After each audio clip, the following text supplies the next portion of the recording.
In today's video, we've got a simple 1-4-5 type chord progression, and we're going to be looking at ways that we can make that a bit more interesting. So we're going to be adding fills, connections, melodic ideas, and it's all going to be in the kind of Hendrix / Curtis Mayfield / Steve Cropper kind of soul style, which is something that I love.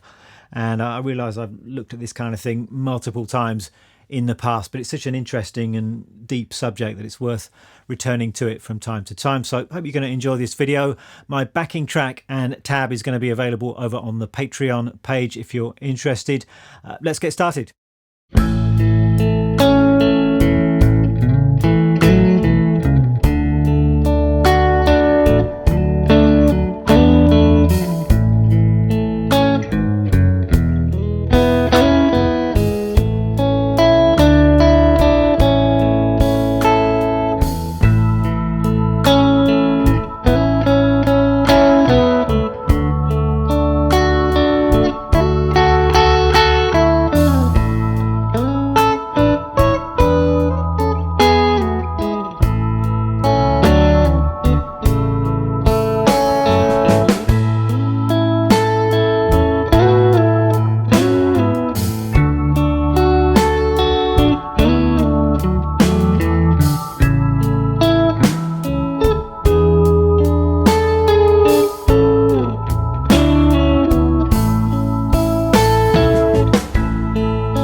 The chord progression we're going to be working with then looks like this, and it's very simple, just based on the 1-4-5 chords in the key of A. It's 8 bars long, just a repeated 8-bar structure, and I suppose it's quite similar to an 8-bar blues, although the piece that I've put together for this video isn't particularly bluesy. It's also worth pointing out that this is in 6/8 time, so 1 2 3 2 2 3, that kind of rhythmic feel, sort of classic soul ballad. And it's really important to be aware of this simple underlying harmony as we get into the complexities of this piece and all of the fancy fills and all of that stuff. Underneath all of that, it's just this 1-4-5 structure. So why don't we just play through this chord progression to begin with, just in a very simple way. I'm just going to use some bar chords here, so we can play our 1 chord like this, A, and then our 4 chord like this is D, and just shift that up 2 frets for the 5 chord, which is E, or you could perhaps play an E7 chord like this. That's frets 7, 6, 7 and 5, kind of a C shape E7 chord. So here we go, 1 2 1 2 3 2 2 3.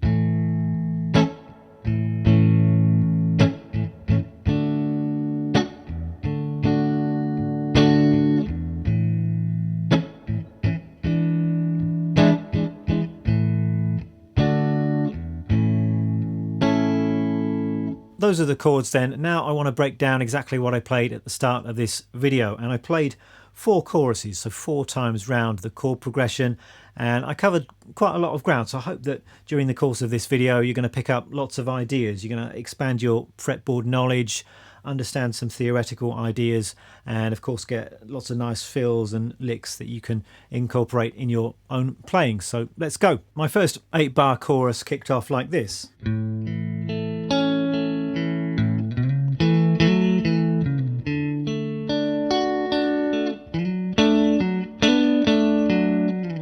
Beginning on the 1 chord and just establishing that 6/8 feel, just arpeggiating this A bar chord in a very simple way. So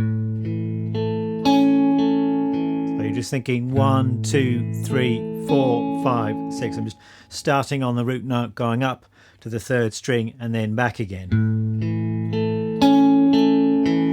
And various ways you can pick that. Personally, I prefer to go down, down, down, up, up, up, down, down, down, up. That kind of feels good to me when I'm playing in that particular rhythm.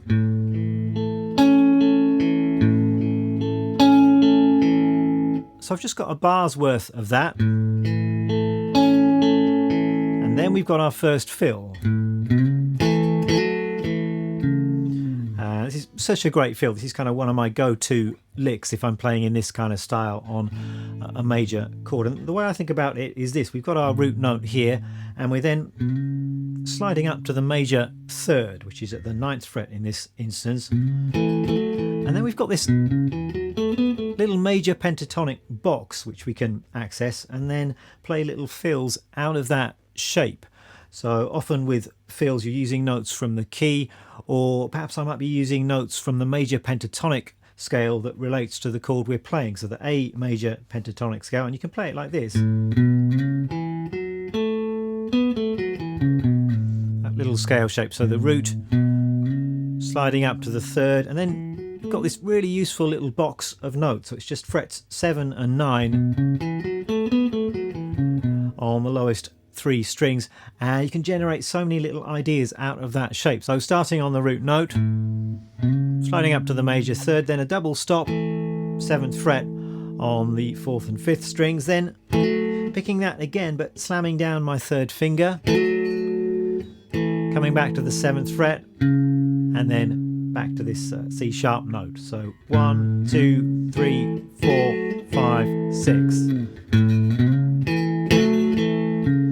So important to feel that in rhythm so that it actually fits in context. So we've got, you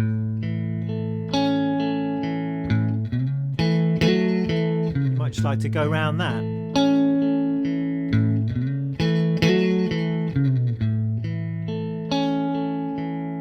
So super useful fill. You can just grab that fill from this piece. So really anytime you're playing over a major chord, if you're playing a bar chord, then you can just slide up to that major 3rd and you've got a nice little fill. And this is often the way that I like to think. So whenever I've got a bar chord shape, I've kind of got these little licks and fills attached to the chord shape. So I know that whenever I play a bar chord, it doesn't have to be an A bar chord. Obviously I can play any bar chord you like. If I come down here to F, I've got those little fills just by sliding up 4 frets from our root note. Moving on, now we're heading to the 4 chord, and we're really just doing a very similar thing.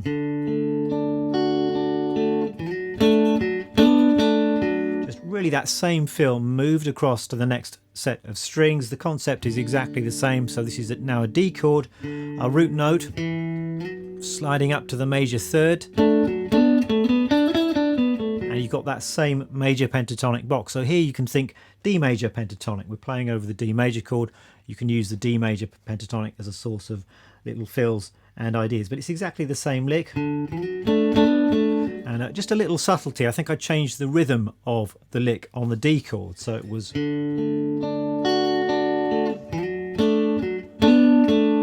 so this note here was on the 1 instead of the 2. So that's something you find with these licks. They're not absolutely fixed. You can kind of play around with the order that you play the notes. You can play around with the rhythm, and they're these kind of moldable, malleable things rather than these fixed licks that you have to play exactly the same way every time. Then we headed back to the 1 chord,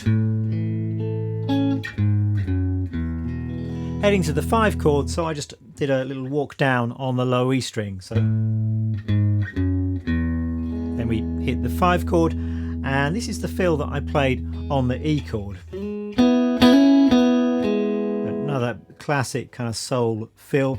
And this idea, I'm kind of thinking out of this E shape here. If you think in terms of the cage system, you've got this C shape E chord. So this is frets 7 is the root note, then 6, 4 and 5. And out of that shape,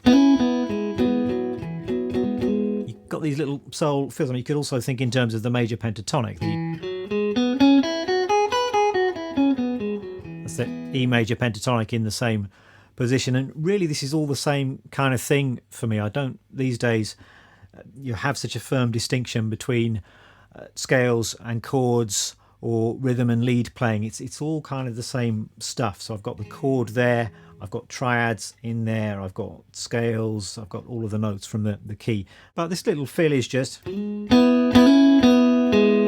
I'm holding down this little double stop here, frets 4 and 5 on the G and B strings, slamming down my 3rd finger once again, and then coming over to this G sharp note.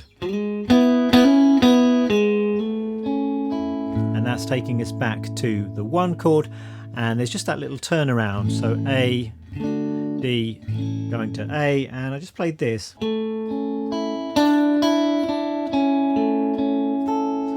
So this is the little turnaround at the end of the chorus. It's just an A triad, and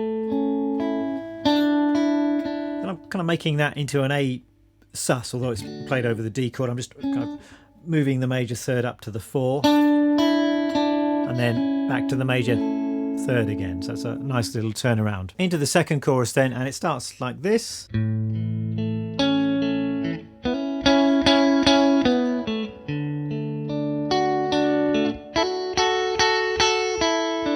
So very similar, but with some different fills. So we're on the 1 chord, arpeggios, and this time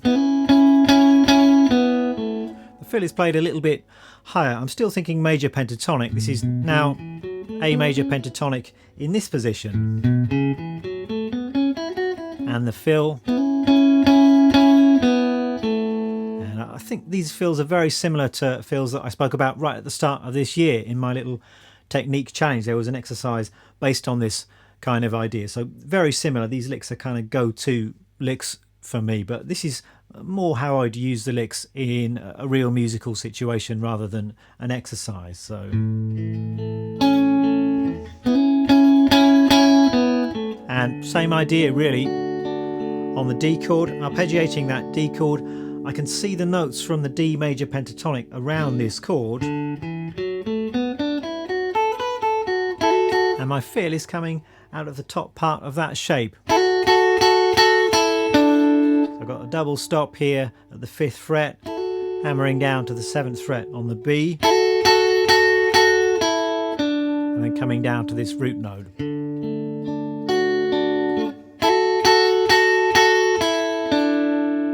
And then we're doing this.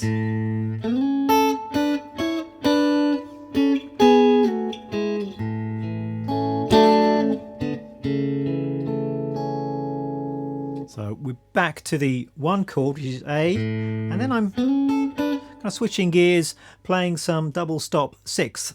So I've spoken about these in numerous videos as well, but this is, you're coming out of the top part of an A chord. I've got 6 on the G and 5 on the top string, and that just kind of my launching point for these 6th shapes. So there's that shape, and then we're at the 7th fret and the 9th fret.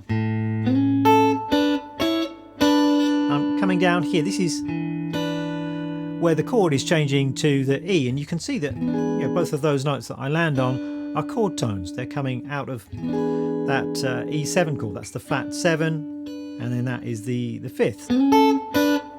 And I'm continuing on down,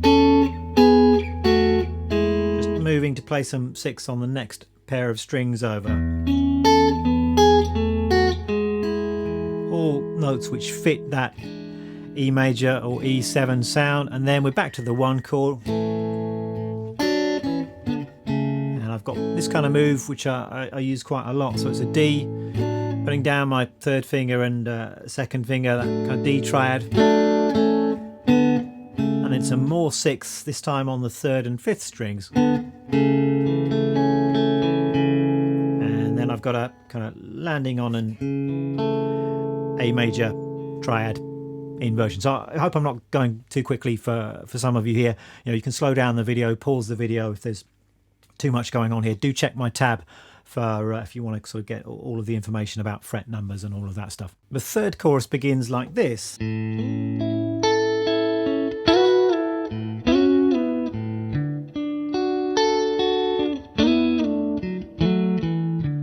Very similar ideas to what I was doing in the first 2 choruses, but now I'm in a different area of the neck. So I'm trying to build things, play a little bit higher up. And to begin with, I'm thinking out of this shape here. So we're on the 1 chord. This is A major in the C form. So I'm just arpeggiating that shape. And then I've got my major pentatonic fills available around that chord shape. But this time I think I went...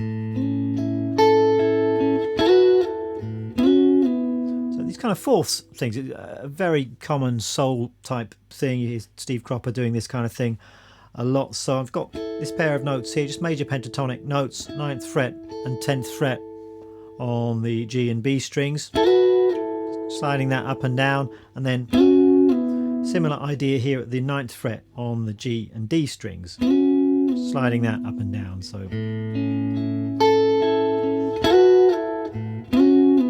then we're going to the 4 chord, this time playing the D major chord up at the 10th fret,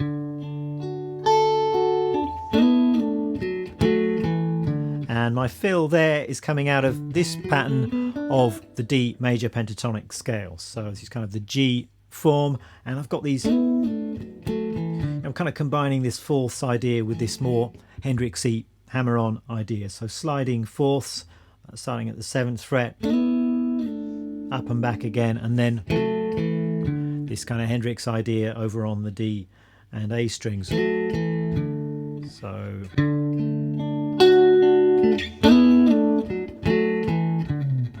anyway, going back to the 1 chord, this time I decided to go get a little bit fancier here, so I'm playing some open voiced triad inversions. So I do like this sound. So if you're thinking A major, I've got these series of open voiced triads. I have done a video on these shapes, but it's basically a way of spreading out the notes in your basic triads. Usually you'll play your triads and it will be on groups of 3 strings, but here we've got a string skip involved, so you can play 5, 7, skip a string, and then play 6 on the G, and then you can just invert, so 9, 7, 9, 12, 11 and 14. I'm not going to go into some big theoretical explanation for that in this particular video, but you just got some shapes here, A major shapes, so I was just playing out of these shapes, going between those triad inversions. That's all just A major stuff. Now I'm going to E, so I went to this E7 chord, so 12, skip a string, 12 and 13. And then I'm adding in this note here at the 10th fret on the B string, which is, it's kind of the 4th or the 11th, I think. I do like that little minor second dissonance happening there. And then we're resolving to A, so I'm just playing the 3rd and the 5th of the 1 chord, and just a little A major fill to round out that chorus. So just coming down that A major scale. The final chorus then, I started like this. I'm trying to build intensity, so I'm back to the 5th fret here, playing out of this A bar chord shape.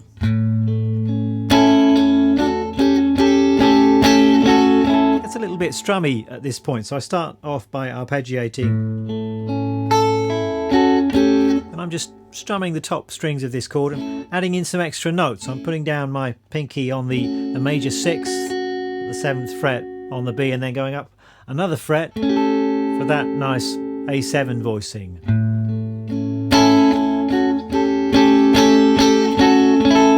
Then we're going to D,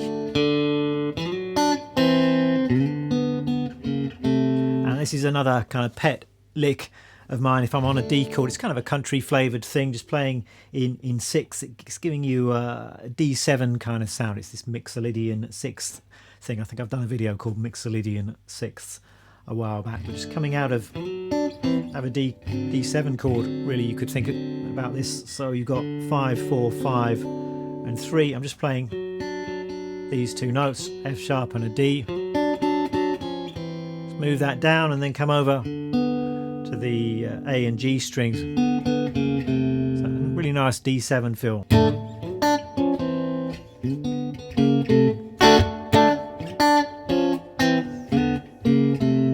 Then we're back to the 1 chord again. And this starts in a similar way to the idea I think we had in the 2nd chorus. So it's an A chord, just these 6 moving out of that bar chord shape. And I know that I'm heading to the 5 chord now, so I want to find some notes that fit the 5 chord. So I can play these 2 notes here that are coming out of our bar chord. So just with those 6, it's really outlining the sound of the 1 going to the 5. I'm playing a little lick over that E chord. This is a little bit bluesy, I think, this lick, so double stop and then 14 and 15. And then we're back to the 1 chord, and my final phrase was this.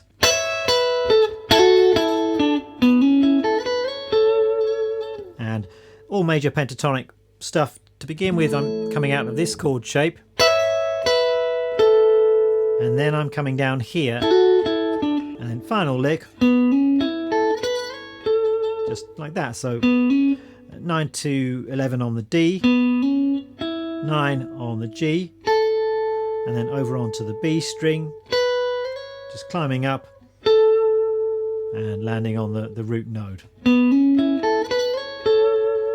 And that's about it. Apologies if I've gone a bit too fast for some of you in this video, but there was quite a lot of ground to cover. It's still going to be quite a long video, I think, but it's up to you how you approach this. You can take your time with it. Don't feel that you have to learn all of these ideas and licks. Best might be just to take 1 or 2 of these ideas and really work with them, really try and get them into your playing so that they naturally come out when you're playing rhythm guitar and you've just got these fills that you can throw in there. Just before I go then, let me give you a quick rig rundown and talk about the gear that I'm using today. It's really simple, just using my Strat. And I decided to go for this pickup position, so in between neck and middle pickup. So is that position 2 or position 4? I don't know what people call it, but it's that in between sound, that classic kind of Strat sound, which I do like using from time to time.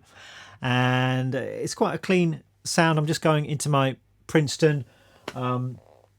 I don't even think too much about the settings on the Princeton. I just kind of turn the knobs until it sounds good, but mostly the tone controls are somewhere in the middle. There's a little bit of reverb and the volume is round about 3, so it's loud enough to sort of hear the amp properly, but it's not too loud to be kind of out of control in a very small room when I'm trying to make a video. And pedal wise, I've just got a touch of overdrive from my usual J Rocket Archer clone pedal. Not really so much that you can actually hear the overdrive, but just to warm up the sound a little bit. Okay, that's it. Hope you've enjoyed the video. Thanks very much for watching. If you're not already a subscriber to this channel, you might like to hit the old subscribe button, because that kind of helps me to grow things and to keep on doing what I'm doing. And I will see you next time.